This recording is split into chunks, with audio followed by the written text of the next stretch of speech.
साथियों नमस्कार। मिशन विद्यादान के डिजिटल प्लेटफॉर्म पर आपका एक बार फिर से स्वागत है। मित्रों, मैं हूं पवन गोदारा, इंग्लिश लेक्चरर राजस्थान से। मित्रों, आज के सेशन में अपन करने वाले हैं द वेस्टलैंड, जो पोएम है टीएस इलियट की वेरी फेमस पोएम है। मित्रों, इस पोएम के जो सेक्शन वाइज अपने मल्टीपल चॉइस क्वेश्चंस कर रहे थे, तो आज अपन कर रहे हैं the burial of the dead.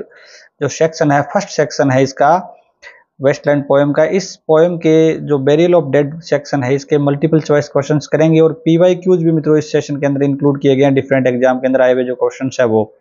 मित्रों, आप आरपीएससी स्कूल लेक्चर की प्रिपरेशन कर रहे हो या अदर कॉम्पिटिटिव एग्जाम की प्रिपरेशन कर रहे हो, आपके सिलेबस में अगर रहना द वेस्टलैंड पोएम है और आप चाहते हैं कि कंप्लीटली मेरे पोएम है, इसका किसी भी प्रकार का कोई मार्क्स है ना कटना नहीं चाहिए, यानी अच्छे मार्क्स आने चाहिए, तो आप बिल्कुल सही सेशन के साथ जुड़े हैं। क्योंकि मित्रों, हमने द वेस्टलैंड पोएम है, सबसे पहले तो इसके जो इंट्रोडक्टरी पार्ट है, हिस्टोरिकल पार्ट है, वो सारे क्वेश्चंस कर लिए जो पॉसिबल बनते हैं। तो उसका जो वीडियो का लिंक है, उस क्लास का लिंक मैंने इसी वीडियो के डिस्क्रिप्शन में डाल दिया। वहां से आप क्या कर सकते हैं, वेस्टलैंड का जो ओवरव्यू है वो कर सकते हैं।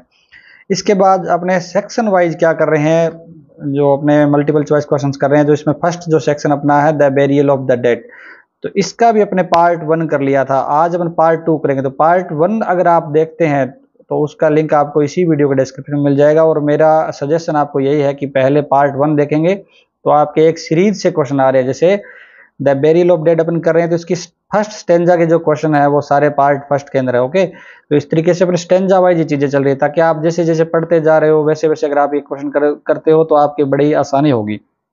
तो बिना किसी टाइम गंवाए हुए अपने शुरुआत करते हैं आज पार्ट 2 की। इसके अलावा अगर आपके पास द बेरियल ऑफ डेड और द वेस्टलैंड पोएम के नोट्स नहीं है तो वो भी हमारे टेलीग्राम चैनल मिशन विद्यादान पे आपको अच्छे अच्छे नोट्स मिल जाएंगे। इसी वीडियो के डिस्क्रिप्शन में मैंने टेलीग्राम का लिंक डाल दिया मिशन विद्यादान का। आप टेलीग्राम पे सर्च भी कर सकते हैं या इस वीडियो के जो डिस्क्रिप्शन बॉक्स में जाके मोर पे क्लिक करके आप वो जो टेलीग्राम चैनल है उस पर जा सकते हैं। तो मित्रों, आज अपन करने वाले हैं पार्ट 2 का क्वेश्चन नंबर 21। 20 क्वेश्चन हमने पार्ट 1 में कर लिए थे। 21 नंबर क्वेश्चन देखते हैं। The burial referred to in the title echoes which religious text. मित्रों, जो बेरियल है, ठीक है, जो टाइटल के अंदर क्या किया गया, रेफर किया गया, यानी द बेरियल ऑफ डेड है ना, वो कौन से रिलीजियस टेक्स्ट की याद दिलाता है। या क्वेश्चन ऐसे आ सकता है कि जो टाइटल है the burial of dead is taken from, कि टाइटल बेरियल ऑफ डेड कहाँ से लिया गया है। Quran, Hebrew Bible, Anglican book of common prayer और द वेदास। तो वेदास से, वेदों से नहीं लिया गया है, कुरान से भी नहीं लिया गया है, हिब्रू बाइबल से भी नहीं लिया गया है। सी ऑप्शन करेक्ट हो जाएगा। मित्रों, जो टाइटल है अपना, ठीक है, the burial of the dead, वो कहाँ से लिया गया है, Anglican book of common prayer से लिया गया है। ठीक है, दोनों क्वेश्चन ऐसे आ सकते हैं। या कौन से रिलीजियस टेक्स्ट की याद दिलाता है, तो दोनों में हो जाएगा सी ऑप्शन।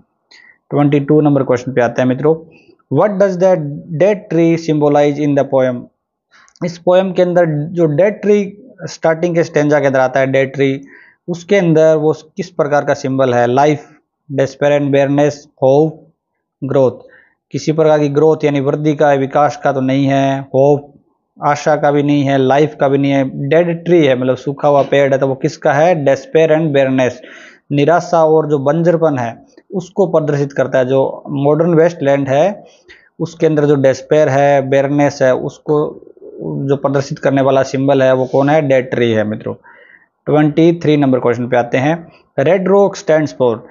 अपने द बेरियल ऑफ डेड के अंदर रेड रॉक आता है, वो किसके लिए आया है, रेड हिल के लिए, रेड माउंटेन के लिए, क्रिश्चियन चर्च के लिए, रेड स्टोन स्टैचू के लिए।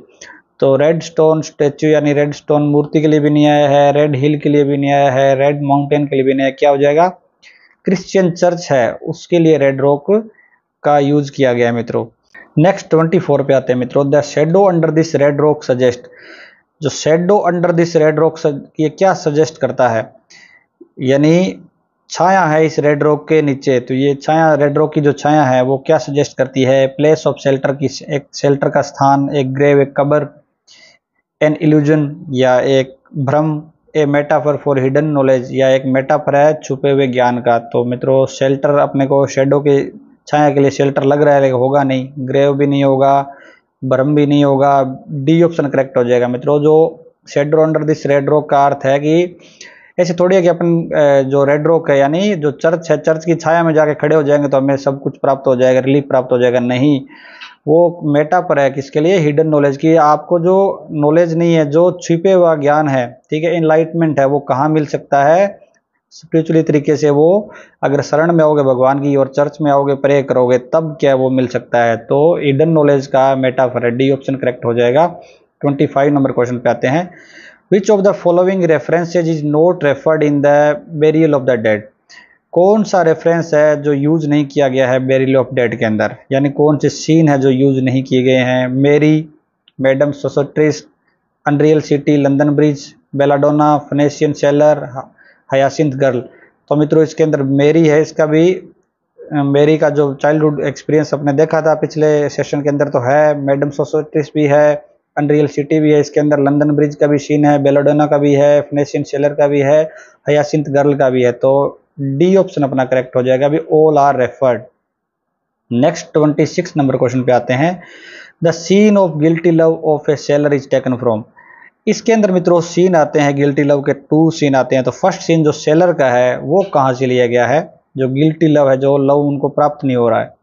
वेगनर्स, Tristan and Isolde, Milton Paradise Lost, Shakespeare's Tempest, Book of Ezekiel. तो बुक ऑफ एजकिल से भी गिल्टी लव का नहीं लिया गया है, शेक्सपियर के टेम्पेस्ट से भी नहीं लिया गया है, मिल्टन के पैराडाइज लॉस्ट से भी नहीं लिया गया है। ये मित्रों जो सेलर का गिल्टी लव है, ये वेगनर्स जो ट्रिस्टन है और आइजोल्ड है उससे लिया गया है मित्रों। 27 नंबर क्वेश्चन पे आते हैं। ट्रांसलेट औड अंड लीर दाश मीर। इसको ट्रांसलेट करना है आपको। ये जो गिल्टी लव है सेलर का, इसकी जो लास्ट लाइन है, desolate and empty is the sea, the ship has arrived appearing on the horizon, a kiss is just a किस, आइजोल्ड इज लॉस्ट फॉरएवर। तो आइजोल्ड वाला भी नहीं है, किस वाला भी नहीं है और शिप वाला भी नहीं है। ऑप्शन हो जाएगा ए करेक्ट मित्रों, desolate and empty is the sea. ये जो सेलर है ये क्या करते हैं, जब वो चला जाता है बाद में, ये दूसरी जो बड़ी बड़ी शिप है उनको देखते हैं और वो अपनी जो बिलवड है उसका इंतजार करते हैं कि वो आएगी। और वो एक गार्ड से पूछते हैं कि क्या मेरी बिलवड आई, तो वो सीधा कहते हैं कोई, डेजोलेट एंड एम्प्टी जैसी कि पूरा सुनसान है, कोई किसी प्रकार के इस सागर के अंदर, समुद्र के अंदर किसी प्रकार की कोई जहाज नहीं आ रही है जिसमें आपकी कोई बिलवड हो, तो यहाँ पूरा सुनसान है। तो ये लाइन क्या व्यक्त करती है, गिल्टी लव व्यक्त करती है कि इस सेलर को अपना लव है वो प्राप्त नहीं हो पा रहा है।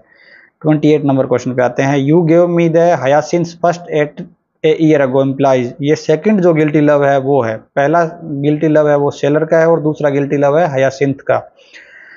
तो जो हयासिंथ गर्ल है, आपने you give me hyacinth first a year ago, 1 साल पहले आपने मुझे हयासिंथ दिया था, यानी एक फ्लावर दिया था हयासिंथ का। तो ये क्या व्यक्त करता है, ए रोमांटिक मेमोरी, ए सेक्रेड रिचुअल, ए बिट्रेल, ए फनरल। तो फनरल किसी प्रकार का अंतिम संस्कार भी नहीं है, धोखा भी नहीं है और किसी प्रकार का पवित्र अनुष्ठान भी नहीं है। ए ऑप्शन करेक्ट हो जाएगा, रोमांटिक मेमोरी है ये जो हयासिंथ गर्ल है, एक लड़की है, उसको ये रोमांटिक याद आ रही है कि उसने मुझे, मेरे लवर ने क्या दिया था, एक साल पहले फ्लावर दिया था हयासिंथ का। नेक्स्ट क्वेश्चन 29 नंबर पे आते हैं मित्रों। What does the narrator know when confronted with the hyacinth girl. Narrator को है ना वो क्या पता चलता है जब वो सामना करते हैं, कन्फ्रंट करते हैं with the hyacinth girl. Hyacinth girl से जब उनका सामना होता है तब उन्हें क्या पता चलता है, the way to restore fruitfulness to the wasteland, कि उन्हें तरीका पता चलता है कि किस प्रकार से वेस्टलैंड है उसको क्या किया जा सकता है, पुनः क्या कर उसको उपजाऊ बनाया जा सकता है, वो तरीका उन्हें पता चला। नथिंग, कुछ भी पता नहीं चला। द मीनिंग ऑफ लाइफ, या उनको लाइफ का जो मीनिंग है वो पता चला। The reason he is love, या उनको रीजन का पता चला कि इस कारण वो लव के अंदर है। तो किसी प्रकार का रीजन का जिक्र नहीं हुआ है, मीनिंग ऑफ लाइफ का पता नहीं चला और फ्रूटफुलनेस वाला भी नहीं होगा, नथिंग होगा, मतलब कुछ भी पता उनको नहीं चला। नेक्स्ट 30 पे आते हैं मित्रों। द हयासिंथ गर्ल रिप्रेजेंट्स, जो हयासिंथ गर्ल है वो क्या रिप्रेजेंट करते हैं इस पोएम के अंदर, क्रिश्चियन प्योरिटी, क्रिश्चियन की प्योरिटी को, लॉस्ट लव एंड मेमोरी, या खोए हुए प्रेम और मेमोरी को, या मिथिकल ब्यूटी, या पौराणिक जो ब्यूटी है उसको, या नेचर्स एबंडेंस, या जो प्रकृति है उसकी बहुत प्रचुरता को, बहुत ज़्यादा जो प्रकृति है उसकी प्रचुरता को व्यक्त करती है। तो नेचर एविडेंस भी नहीं होगा, ब्यूटी भी नहीं होगा, क्रिश्चियन प्योरिटी नहीं है। हयासिंथ गर्ल आपने देखा भी वो गिल्टी लव का दूसरा सीन है, तो इनका इसका भी प्रेम है वो खो गया है। तो ये पुरानी अपनी जो मेमोरी है वो याद कर रही है, तो बी ऑप्शन करेक्ट हो जाएगा। मित्रों आपको इतने अच्छे अच्छे क्वेश्चंस मिल रहे हैं तो एक वीडियो पर लाइक और चैनल को सब्सक्राइब तो मित्रों बनता है, और आशा करता हूँ कि आपने ये दोनों काम कर दिए होंगे। 31 नंबर क्वेश्चन पे आते हैं। द क्लेयरवॉयंट इज नेम्ड, इसके अंदर पोएम के अंदर एक क्लेयरवॉयंट है द बरियल ऑफ डेड के अंदर, वो कौन है? Mrs Porter, Aldous Huxley, madam Sosostris, Vivienne. तो विविन भी नहीं है, आल्डस हक्सले भी नहीं है, मिसेज पोर्टर भी नहीं है। क्या हो जाएगा? जो क्लेयरवॉयंट है वो है मैडम सोसोट्रिस। क्लेयरवॉयंट होता है मित्रों जो भविष्य देखने वाले होते हैं ना, वो भविष्य दृष्टा। 32 नंबर पे आते हैं। Who is known to be the wisest women in Europe with a wicked pack of the cards, कि कौन जाना जाता है यूरोप के अंदर सबसे ज्यादा वाइजेस्ट, सबसे ज्यादा जो बुद्धिमान महिला कौन है, और with a wicked pack of cards, उसके पास क्या विक्ड पैक ऑफ कार्ड्स है, यानी वो उसके पास चालाकी से भरे हुए जो कार्ड है। तो ये कौन है? वो Cleopatra, Mrs Porter, madam Sosostris the typist. तो मैडम सोसोट्रिस्ट है मित्रों, वो है wisest women in the Europe, और with a wicked pack of cards, यानी वो एक भविष्य दृष्टा है और एक कार्ड से वो क्या है? भविष्य देखती है। 33 नंबर क्वेश्चन पे आते हैं। Who is called the lady of rocks in the wasteland, wasteland के अंदर लेडी ऑफ रॉक्स कौन है? ठीक है, madam Sosostris, Belladonna, hyacinth girl, Philomela. Philomela भी नहीं है और हयासिंथ गर्ल भी नहीं है, मैडम सोसोट्रिस भी नहीं है। जो लेडी ऑफ रॉक्स और लेडी ऑफ सिचुएशन कौन है? बेलाडोना है मित्रों। और बेलाडोना का एक क्या है मित्रों? कार्ड पे जो है ना, कार्ड है एक, जिसे इनके पास जो कार्ड है ना जहां से भविष्य देखे, तो बेलाडोना का भी एक कार्ड है, और उस बेलाडोना को क्या कहा जाता है? लेडी ऑफ रॉक्स कहा जाता है, लेडी ऑफ सिचुएशन कहा जाता है। 34 नंबर क्वेश्चन पे आते हैं। Whose horoscope does the fortune teller talk about, किसकी जो कुंडली है, किसका जो भविष्य है उसके बारे में फॉर्चून टेलर जो है भविष्य बताने वाली है वो बात कर रही है? ट्रेसिस और फ्लेबस, मिस्टर यूजेनिडस, मिसेज इक्विटोन। तो ट्रेसिस भी नहीं है, फ्लेबस भी नहीं है, यूजेनिडस भी नहीं है, मिसेज इक्विटोन है, उसके होरोस्कोप की बात होती है। 35 नंबर क्वेश्चन पे आते हैं। Mrs Equitone in the waste land is, RPC school lecture Sanskrit department 2020 का क्वेश्चन है कि इक्विटोन मिसेज है ना वो कौन है? Fortune teller, client of madam Sosostris, lady typist और चेस प्लेयर। तो वो चेस प्लेयर भी नहीं है, लेडी टाइपिस्ट भी नहीं है, फॉर्चून टेलर भी नहीं। फॉर्चून टेलर तो कौन है? मैडम सोसोट्रिस है, और वो किसकी होरोस्कोप की बात कर रही थी? जो क्लाइंट है उनकी, वो है इक्विटोन। तो बी ऑप्शन करेक्ट हो जाएगा। वो क्या है? मैडम सोसोट्रिस की क्लाइंट है, जिसके बारे में, कुंडली के बारे में वो लास्ट में बात करती है। 36 नंबर क्वेश्चन पे आते हैं। Madam Sosostris wants the visitor to, जो एक आगंतुक आया हुआ है, विजिटर आया हुआ है जो अपना होरोस्कोप दिखाने के लिए, अपना जो भविष्य पूछने के लिए, तो उनको वो भविष्य देख के क्या बताती है, क्या वार्न्स करती है? स्टे अवे फ्रॉम फायर, कि वो फायर से दूर रहे, फियर माउंटेन्स, या उनको क्या है पर्वतों से वो दूर रहे, डर लगेगा उनको, फियर डेथ बाय वाटर, या उनकी जो डेथ है ना उसका डर किससे है? पानी से डर है उसकी मौत का। फियर अनरियल सिटी, या अनरियल सिटी से डर है, तो अनरियल सिटी से भी नहीं है, माउंटेन्स भी नहीं है, फायर भी नहीं है। उनको डर, उनकी मौत का डर क्या है? पानी में उनकी मौत हो सकती है। फियर डेथ बाय वाटर, जो एक अजनबी व्यक्ति आया हुआ है उनको वो ऐसे बोलती है कि आप क्या करें? पानी से दूर रहें, क्योंकि आपकी डेथ है वो पानी के अंदर, संभावना है कि आपकी डेथ पानी के अंदर होगी। नेक्स्ट क्वेश्चन 37 पे आते हैं मित्रों। ए स्टैंडर्ड टेरेट कंटेन कार्ड्स, यानी जो एक स्टैंडर्ड, एक विश्वसनीय जो टेरेट पैक होता है उसके अंदर कितने कार्ड होते हैं? 26, 60, 78, 88। यानी जो ऐसा टेरेट कार्ड जिससे भविष्य देखा जाता हो, तो कितने कार्ड होते हैं? 78 कार्ड होते हैं मित्रों टोटल। और सबसे पहले जो इजिप्ट है उसके अंदर टेरेट कार्ड से क्या है? भविष्य देखा जाता था। उसमें भी सबसे पहले जो नील नदी है उसका वाटर लेवल है, उसके बारे में, जिससे बाढ़ आएगी कि नहीं आएगी, इस प्रकार से अंदाजा लगाने के लिए उन कार्ड्स का यूज किया जाता था, जो बाद में भविष्य देखने के भी काम आने लगे। 38 नंबर क्वेश्चन पे आते हैं। Madam Sosostris draws tarot cards in total, अपने इस पोएम के अंदर जो the burial of the dead है इसके अंदर कितने कार्ड है ना वो निकालती है मैडम सोसोट्रिस? 6, 5, 8, 9। तो मित्रों 9 भी नहीं निकालती है, 8 भी नहीं निकालती है, 5 भी। 6 जो कार्ड है उनका जिक्र किया गया है अपने इस पोएम के अंदर, और वो 6 कार्ड है वो निकालते हैं। 39 नंबर क्वेश्चन पे आते हैं। Which tarot card is not found in madam Sosostris deck? Madam Sosostris के डेक के अंदर कौन सा ऐसा कार्ड है जो नहीं प्राप्त होता उनको? The drowned Phoenician sailor, the wheel, the hanged man, belladonna. तो बेलाडोना का कार्ड आता है इसके अंदर, द व्हील का भी आता है, फेनेशियन सेलर का भी आता है। कौन सा कल उसको कार्ड नहीं मिलता है? द हैंग्ड मैन है ना, उनका कार्ड उनको नहीं मिलता है।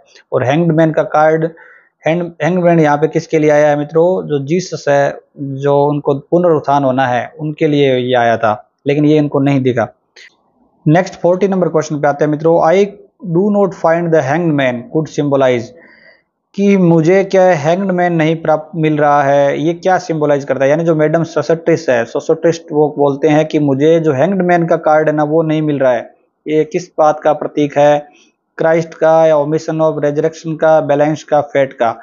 या ये कोई नीति है, या कोई बैलेंस है, नियंत्रण है, या कोई क्राइस्ट है? ठीक है, तो क्राइस्ट भी नहीं होगा, ओमिशन बैलेंस भी नहीं होगा, फेट भी नहीं होगा। बी ऑप्शन करेक्ट हो जाएगा मित्रों। क्यों? क्योंकि जो हैंग्ड मैन है वो सिंबल किसका है? क्राइस्ट का है। और क्राइस्ट क्या है? जब हैंग करे, लटके, तो इसका मतलब ये है कि उनका बाद में पुनर्जन्म हुआ, पुनरुत्थान हुआ उनका। जो भी उनके साथ बाद में जो लोग मरे हुए थे उनका वापस पुनः जीवित हुए, ठीक है, ऐसा माना जाता है। तो इसी क्रिश्चियन जो अपने बिलीफ है उसके अंदर, तो इसी प्रकार क्या है, जो मैडम सोसोट्रिस है उनको ये कार्ड नहीं मिल रहा है। इसका मतलब है उनके लिए क्या है? ये संकेत है कि जो ये वेस्टलैंडर है वो, और उनका किसी प्रकार का पुनरुत्थान होने की संभावना नहीं है। तो इसका मतलब यही है कि उनके पुनरुत्थान में अभी भी क्या है, उनसे कोई भूल हुई है, अभी चूक हुई है उनसे।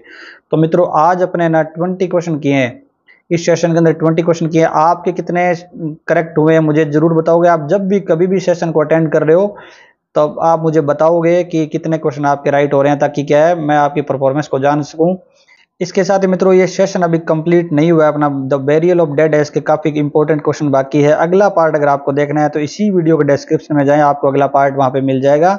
और मित्रों अगर आपको ये क्वेश्चन अच्छे लगे हैं तो वीडियो को लाइक जरूर कीजिएगा, और शेयर करना बिल्कुल भी नहीं भूलना। अगर आपके पास कोई स्कूल लेक्चरर का ग्रुप है टेलीग्राम व्हाट्सएप का, तो पक्का उसको शेयर करें। और सब्सक्राइब करना मित्रों चैनल को नहीं भूलें, क्योंकि आपके लिए मैं आपके लिए कर रहा हूँ सब कुछ। जो आप अगर आप सब्सक्राइब करते हो तो मुझे लगता है कि वास्तव में क्या स्टूडेंट है ना, जैसे जैसे सब्सक्रिप्शन बढ़ते जा रहे हैं, इसका मतलब क्या है अपने ज़्यादा लोगों की हेल्प कर पाएंगे। ओके, तो हो सकता है अगर आप सब्सक्राइब करो तो आगे नीडी लोग हैं उनके भी यूट्यूब सजेस्ट करें, तो सब्सक्राइब आप ज़रूर करें। और कमेंट, एक प्यारा सा कमेंट, पॉजिटिविटी से भरा हुआ कमेंट जो मुझे एनर्जी दे, इस प्रकार का आप कमेंट करें। और सबसे अच्छा कमेंट है मैं टेलीग्राम जो अपना चैनल है उस पर पोस्ट भी करता हूं, तो अच्छा सा कमेंट करें। और अगर छोटा कमेंट करना है थैंक यू का कमेंट करें, लेकिन एक कमेंट जरूर करें ताकि मेरे एनर्जी बढ़े, मुझे लगे कि वास्तव में जो स्टूडेंट्स हैं उनकी हेल्प हो रही है ना। अगर आपको ऐसा लग रहा है कि फायदा हो रहा है तो फायदा बताना चाहिए मित्रों। ऐसे चुपचाप आप वीडियो देख के निकल जाते हो, ऐसा नहीं करना चाहिए, ठीक है। और मुझे अगर आप एक्टिव रखना चाहते हैं तो पक्का क्या करें, आप इस वीडियो को लाइक करें, शेयर करें, सब्सक्राइब करें, ताकि मैं एक्टिव रहूं। ओके, और मित्रों लगातार आपको पढ़ते जाना है, और आपको सिलेक्शन आपको कोई रोक नहीं सकता। बस आप मल्टीपल चॉइस क्वेश्चन है ये कंप्लीट कर लें, ठीक है। प्रैक्टिस जो आपकी थियरी कंप्लीट नहीं, एक बार करके फिर सारे के सारे क्वेश्चन आपके लिए निःशुल्क उपलब्ध है। बस आप वहाँ से अपने मिशन विद्यादान टेलीग्राम चैनल है, वहाँ से भी आपको खूब सारा स्टडी मटेरियल मैंने दे रखा है। इसके अलावा अपने YouTube चैनल है मिशन विद्यादान, इस पर भी आपको खूब सारा, आपके लिए तो डेडिकेट हूँ पूरा मैं फर्स्ट ग्रेड के लिए। बस आपको काम करना है, लाइक शेयर सब्सक्राइब और कमेंट करते जाना है और पढ़ते जाना है। Okay, best of luck, thank you.